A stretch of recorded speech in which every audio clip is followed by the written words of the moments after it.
Welcome to the Work Trends podcast from Talent Culture. I'm your host, Megan Mbiro.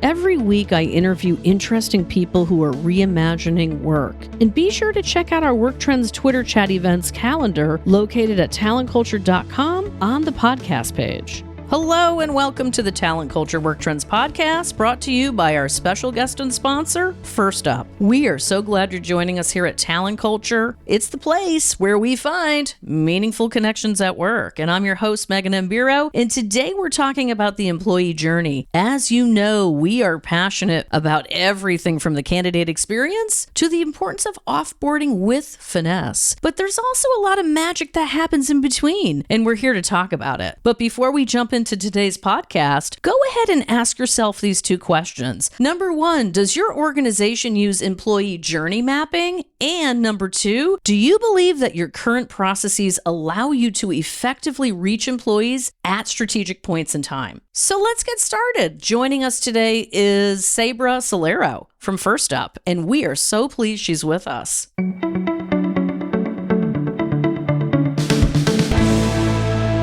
As First Up CPO, Sabra Solero spearheads strategic talent initiatives, cultivating an inclusive, innovative workplace. With over 15 years in HR, she drives transformative change, champions diversity, and excels in crafting exceptional employee experiences. Skilled in coaching leaders, she curates high-performing teams, and this fosters that adaptability in these dynamic business environments that we are all living in, right? So we are so glad that you're with us today, Sabra. How are you? Thank you so much. I am great. I'm so excited to be here. We are stoked that you are here because you do so much. So I'm gonna dive right in. That sounds great. What should leaders who are experiencing high volumes of burnout and seeking new retention strategies do first to turn things around? Yeah, it's a great question. And I'll tell you, the first step before you try to fix anything is to really understand why your team is experiencing burnout. Where is that coming from? It can be so many things: excessive workload, lack of clear direction about KPIs and priorities. It can stem from clumsy first-line management, lack of autonomy, understaffing. The list kind of goes on. And a lot of times it's a combination of things. So I would say survey your employees, talk with your managers, join team meetings. The goal is to listen, to observe, and to really create an open dialogue about employees' experiences and their challenges, and to start hearing their suggestions for improvement. The goal here is to start to identify trends that are consistent both within individual teams and cross-functionally. Once you feel like you have a handle on why, then you can move into a strategy that addresses root cause. And just some examples, right? If the core issue is lack of clear prioritization, HR teams are uniquely situated to help managers and leaders start to identify key deliverables by team and position, and even more importantly, identify what can be deprioritized. If autonomy is the issue, then you start focusing on training and coaching, on delegation for your managers so they can be more effective. Thank you for saying all this. We really need this, especially today. Retention is the name of the game, and we are setting the stage here for a great conversation on how to strategically hold on to talent. So please explain how to integrate people and HR leaders with communication teams to ensure successful collaboration, because to me, this is really where the magic happens. It is. It's absolutely at the root of it. Because if you think about the foundation of any successful relationship, it's communication. And the employer-employee relationship isn't any different. So it's just crucial for HR teams to figure out how to become integrated with comms teams and vice versa. And to be fair, we just haven't always done it well. It doesn't necessarily come natural, especially when comms and HR teams sit in different departments. But ensuring alignment within those two groups can make a very direct positive impact on employee engagement, employee experience, productivity, all of which go back to retention. So this is such wonderful insight, and I think it's a common issue that our listeners face, and it definitely requires some thoughtful direction and effort, especially when we look at remote work and the complexities of multi-generations collaborating together, whether we are in office or we are remote, living somewhere across the world, right? This is a little complex. So when we talk about true collaboration at work, what does that mean to you? I think to me, it really means that teams have an opportunity to connect in pursuit of shared purpose. And that can get hard depending on how distributed you are, or how diverse your team is, or how different the goals may seem. But collaboration is getting to the root of those things that we're trying to accomplish together and bridging the gaps. And again, I think it really does go back to communication, finding that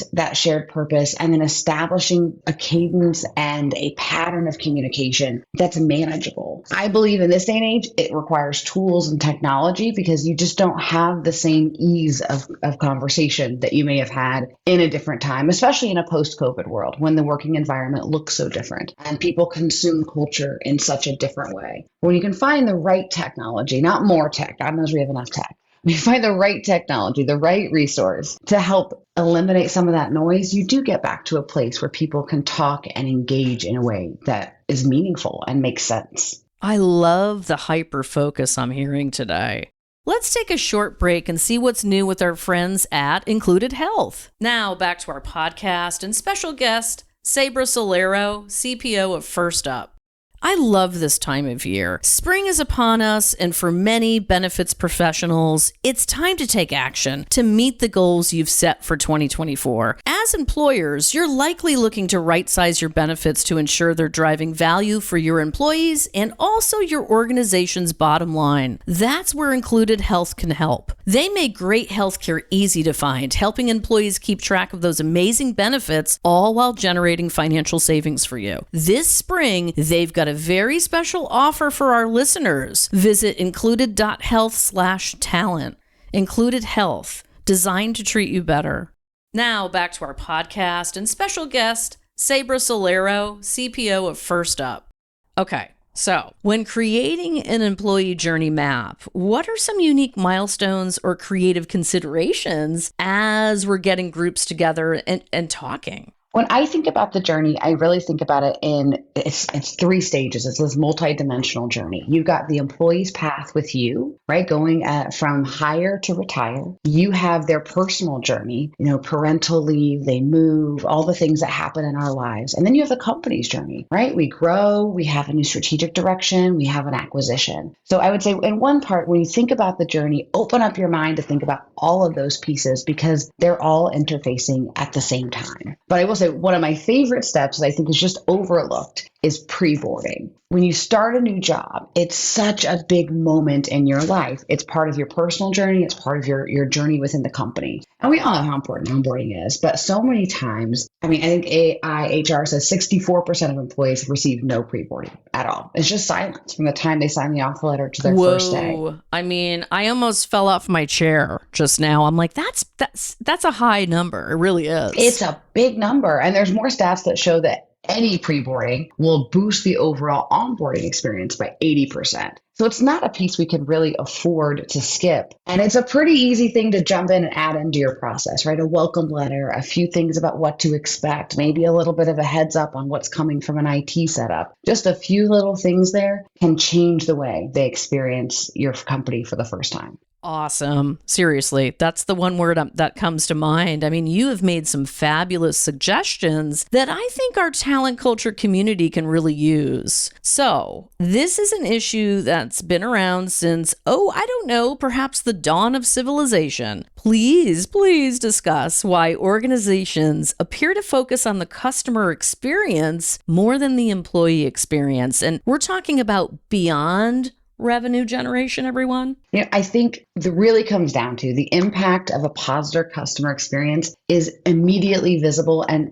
measurable in terms of customer satisfaction, retention, and of course, revenue. So it's just widely understood that experience can enhance brand loyalty, new customers, differentiation. And while we have known in HR for a while, it's just now really growing recognition outside of HR that prioritizing the employee experience is so essential. I've got a few stats.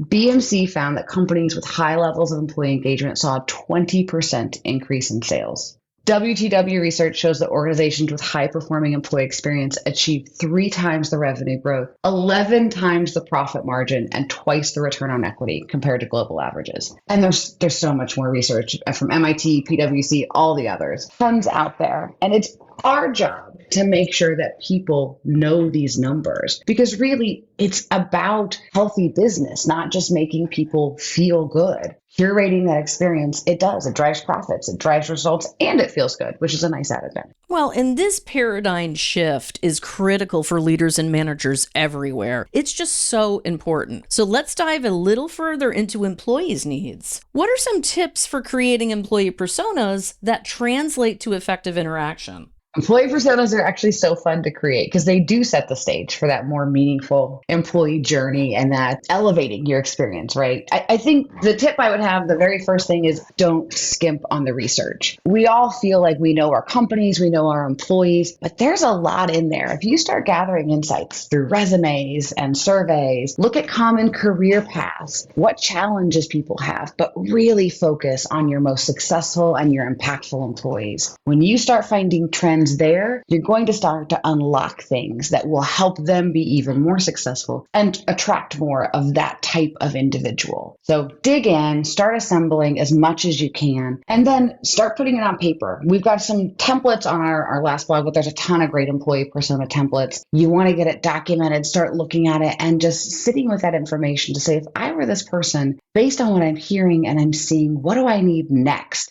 And then it's always, right, start with one thing. What is one unmet need for one persona? Close the gap. And then you can keep going. Okay, I love this. I'm saying it to the world out loud. We are tying back to our earlier conversation about many sales and marketing departments, right? They're putting a ton of effort into target market personas, but it makes so much sense to do this work for your employees and your people. It's amazing. I love it. It makes so much sense. I'll just add one thing. I think you mentioned the paradigm shift. In a post-COVID era, so much of that power dynamic has shifted. And if we don't think of our employees like customers and we don't curate that experience the way sales and marketing has been doing for years, we're going to lose the ultimate talent war it's not going to stop, right? We're going to keep competing. And it's one of the most surefire ways to win. And guess what? We all could use a win here and there, right? That's right. So let's get to how organizations use technology to create scalable programs focused on personalized employee experience. Yeah, well, I'll say that no matter how great of a manager, a leader, a communicator you are, we can just only do so much in an analog way. And we've tried emails and system notifications, and they just aren't cutting it. So I feel so passionate about having an employee experience platform as part of your tech stack in HR. Next to my HRIS, it is the most powerful tool in my arsenal. And side by side, they allow us to create and curate these journeys for different personas, departments, employee groups, leveraging information that already exists right in our HRIS. It's all connected. And so I can meet people where they are. And a great platform like First Up will learn about your employees' preferences along the way, and it will get smarter the more they use it to ensure they're seeing what they need when they need it. It'll help you manage things like tone and time of delivery. Does it go in an email or as an app notification? Because it knows when your employees are ready to engage. Then you get to harness that power of data analytics and artificial intelligence to gather more insights about their preferences, their behaviors, their engagement levels. When you start adding all that and then connecting in your other systems for your employees like PTO tracking or expense reimbursements so they have a one-stop shop, you really do provide this better digital employee experience, which is just part of our experience today. It's part of our world. Okay, so here's where my love of HR tech comes into play. There is so much human in what you do, but technology is what makes it scalable and consistently actionable. And to me, taking action is the most critical step here, because so often we're caught in our own heads or we're navel gazing, right? We're thinking about it maybe, but if you don't, breaking news, everybody, if you don't actually do anything about it, nothing's getting done. So listen, time is flying. We're having so much fun. I've got my final question for you.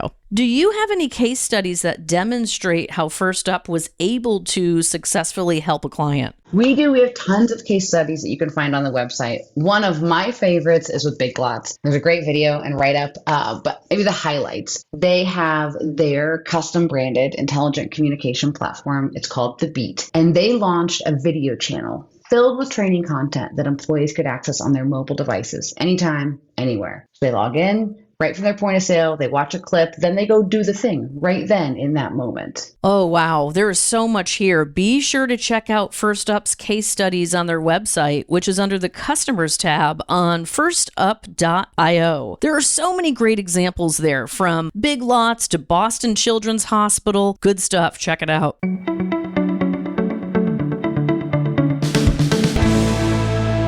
This was a great conversation with Sabra today. Here are a few takeaways that I think are worth recapping. Number one, hyper-targeted employee journeys are not pie in the sky. With the right guidance, your team can realize how to drastically improve the employee experience throughout their time with your organization. Number two, HR tech for the win again. Connecting human needs with technology that bolsters engagement, reaches people where they are on their journey, and ultimately it improves communication. Number three, embrace opportunities to understand your employees better and be proactive about their needs. By having personas, maps, and intelligent contact at critical points, the positive employee experience will drastically improve, as will employee retention. Thanks again for your time, Sabra. It has been a pleasure having you with us. Listeners, please be sure to check out firstup.io. And last but not least, the talent culture community wants to hear from you. Be sure to tag us with work trends so we can follow along. I've got some questions. Number one, what are some critical points in the employee life cycle that you believe leaders often overlook? Here's another one. Do you believe